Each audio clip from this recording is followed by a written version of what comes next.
என் அன்பு பிள்ளையே, இன்று உன் அம்மா நான் உன்மீது கோபத்தில் வந்திருக்கின்றேன்.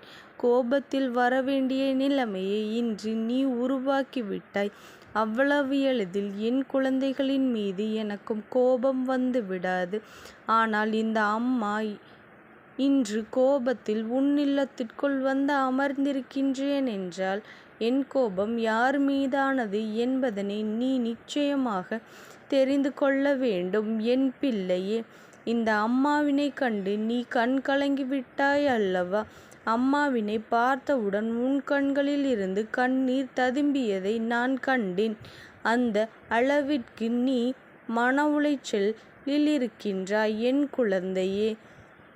யாரிடம் சொல்வது, எப்படி சொல்வது என்று தெரியாமல் என் குழந்தை நீ விழிப்பிதுங்கி நின்று கொண்டிருக்கின்ற இந்த நேரத்தில் அம்மா உனக்கு ஆறுதலாக வருவாள்.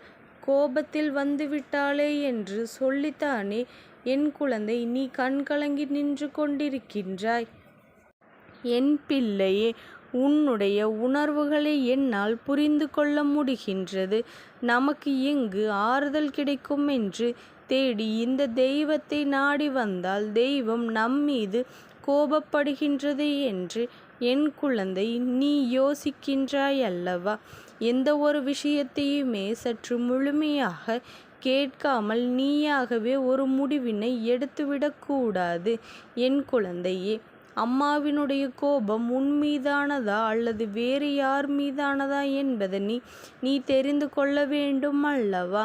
நான் உன் மீது கோபப்படுவதற்கான காரணம் ஏதேனும் இருக்கின்றதா என்று ஒரு நொடி சிந்தித்துப் பார். நீ ஏதேனும் தவறை செய்துவிட்டாயா என்று ஒரு நொடி சிந்தித்துப் பார் என் குழந்தையே. உன் பக்கம் தவறில்லாத பொழுது அம்மா உன் மீது கோபப்படுவதில் எந்த ஒரு நியாயமுமே இல்லை. கோபம் எல்லாம் யார் மீது என்று உனக்கு சொல்கின்றேன். இவர்களின் மீது நான் கோபம் கொண்டு உன் இல்லத்தில் வந்து அமர்ந்ததற்கு காரணத்தையும் உனக்கு சொல்கின்றேன் என் பிள்ளையே. ஒவ்வொரு நாளும் இந்த வாழ்க்கையில் நீ கடந்து செல்லும் பொழுதெல்லாம் எப்படி எதிர்கொள்ளப் போகின்றோம் என்று தெரியாமல் வேதனையோடு நின்று கொண்டிருக்கின்றாய். ஏனென்றால் சுற்றியிருக்கின்ற சில மனிதர்கள் உன்னுடைய வாழ்க்கையில் உன்னை அதிகப்படியாக காயப்படுத்தி கொண்டிருக்கின்றார்கள். இவர்கள் முகத்தில் விழிக்க வேண்டியதாக இருக்கின்றதே என்று என் குழந்தை மிகுந்த மனவேதனையோடு நிற்கின்றாய். எப்பொழுதுமே இந்த கஷ்டங்கள் தீரும், எப்பொழுது நாம் இதிலிருந்து தலைத்து செல்வோம் என்று என் குழந்தை நீ தினம்தோறும் மனப்பாரத்தை சுமந்து கொண்டிருக்கின்றாய் என் குழந்தையே. உன்னை இந்த நிலைக்கு ஆளாக்கியவர்களின் மீது உன் அம்மாவிற்கு கோபம். அதனை உன்னிடத்திலேயே இருந்து நான் அவர்களை விரட்டியடிக்க வேண்டும் என்கின்ற ஒரு முடிவோடு தான் உன் இல்லத்தில் வந்து அமர்ந்திருக்கின்றேன் என் குழந்தையே.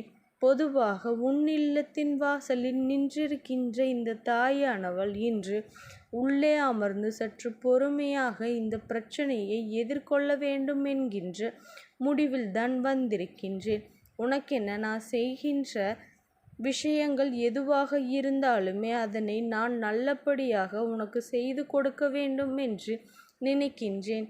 இந்த வாழ்க்கையில் நீ எதிர்பார்க்கின்ற விஷயங்களை எல்லாம் உனக்கு தெளிவாகத்தான் கொடுக்க வேண்டும் என்று நானும் ஆசைப்படுகின்றேன்.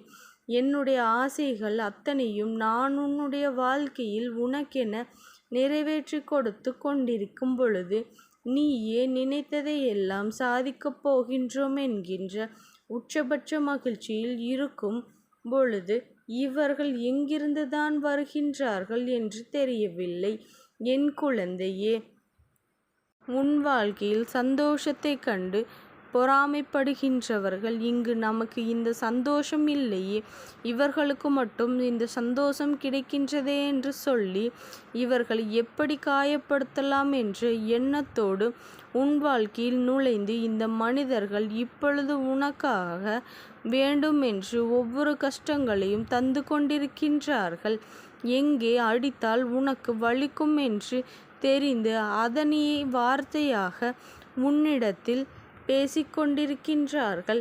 எந்த வார்த்தையை அவர்கள் ஆயுதம் என நினைத்து உன்னை பார்த்து எய்தார்களோ அதே உனக்கு கோடயமாக நீ பயன்படுத்தப் போகின்றாய். அம்மா, நான் உனக்கு அதற்கு துணையாக நிற்கப் போகின்றேன். என் குழந்தையே, இவர்கள் சாதித்து விடலாம் என்று நினைத்த விஷயம் எல்லாம் உன் தாயானவள் நான் தரைமட்டமாக்க வந்திருக்கின்றேன். அவ்வளவு சுலபமாகவெல்லாம் அவர்கள் நினைத்ததை நடத்திவிட முடியுமா? நான் இருக்கும் பொழுது அதுவெல்லாம் நடந்து விடுமா? அம்மாவினுடைய கோபம் எந்த உச்சத்தை தொடும் என்று தெரிந்திருந்தால் இவர்கள் இது போன்ற செயல்களை செய்திருக்க மாட்டார்கள். என் குழந்தையே, நிச்சயமாக பயந்திருப்பார்கள். ஆனால் இவர்களுக்கு பயமில்லாமல் போனதற்கு என்ன காரணம் தெரியுமா? அவர்கள் செய்வது நியாயம் என்று அவர்கள் நினைக்கின்றார்கள். அவர்களுக்கு அவர்களிடத்திலிருந்து பார்த்தால் அது நியாயம் அவர்கள் எண்ணுகின்றார்கள். ஆனால் மனசாட்சி என்ற ஒன்றிடம் அவர்கள் கேள்வி கேட்டால் அது அவர்களுக்கு எதிராக நிற்கும் என்று தெரியாமல்தான் இது போன்ற செயல்களை செய்துவிட்டார்கள். என் பிள்ளையே, அம்மா சொல்கின்ற விஷயங்களை எல்லாம் நீ சரியாக செய்து கொண்டே இரு. நிச்சயமாக இவர்களிடத்திலிருந்து உன்னை நான் காப்பாற்றி விடுவேன். என் பிள்ளையே, அப்படி செய்தால் போதுமா? நான் மட்டும் ஒரு விஷயத்தை செய்ய துணிந்து விட்டால் போதுமா? என் பிள்ளையே, நீயும் அதற்கு ஒத்துழைப்பு கொடுக்க வேண்டும் அல்லவா? என் பிள்ளையே, உனக்கு எப்பொழுதும் வாழ்க்கையில் மிகுதியான அன்பை கொடுக்கும் ஒரு உறவு என்று இருந்தது. அந்த உறவிடமிருந்து உன்னை பிரிக்க நடந்த சூழ்ச்சிகள் எல்லாம் ஏறக்குறைய வெற்றி பெற்றுவிட்டது என்றுதான் சொல்ல வேண்டும். இப்பொழுது அவர்கள் எங்கே, நீ எங்கே இருந்து கொண்டிருக்கின்றார்கள். ஆனால் மனதில் அதிகமாக சுமந்து அன்பால் அது எப்பொழுதுமே உனக்குள் இருந்து கொண்டிருக்கின்றது. என் குழந்தையே, அதிலிருந்து உன்னால் ஒரு பொழுதும் மீண்டு வர முடிவதே இல்லை. ஒரு நாளும் உன்னால் நினைக்காமல் இருக்க முடிவதில்லை என் குழந்தையே. ஆனாலும் இந்த உறவு உன்னை நினைக்கின்றதா இல்லையா என்ற சந்தேகம் உனக்குள் எப்பொழுதுமே இருந்து கொண்டிருக்கின்றது. இத்தனை சந்தேகத்திற்கு நடுவிலும் அம்மா உனக்கு எதற்காக இதை சொல்லிக் கொண்டிருக்கின்றேன் என்று தெரியுமா? இந்த உறவை உன்னிடத்திலிருந்து பிரித்தவர்கள் அந்த உறவோடு இப்பொழுது நல்ல உணர்வை வளர்த்து கொண்டு நல்ல பிள்ளை போல நடித்து கொண்டிருக்கின்றார்கள். அதுதான் உண்மையும் கூட. உண்மையான அன்பிற்கு இங்கு எங்கே மதிப்பு இருக்கின்றது? போலியான நடிப்பிற்குத்தானே இங்கு அதிகமாக மதிப்பு இருக்கின்றது. என் குழந்தையே, போலியான உணர்வுகளை கொண்டவர்களைத்தான் இந்த உலகம் தலையில் தூக்கி வைத்து கொண்டு ஆடிக்கொண்டிருக்கின்றது. அதனால் என் குழந்தையே, நீ உன் நல்லவர்கள் யார், கெட்டவர்கள் யார் என்பதனை நீ கவனமாக கவனித்து அவர்களோடு நீ உணர்வு வைத்து கொண்டாட வேண்டும். என் பிள்ளையே, இந்த தாயானவளினுடைய அன்பும் ஆசீர்வாதங்களும் உனக்கு என்றைக்கும் முழுமையாக கிடைத்து கொண்டே இருக்கும். ஓம் சக்தி போற்றி. ஓம் ஆதிபராசக்தி போற்றி போற்றி.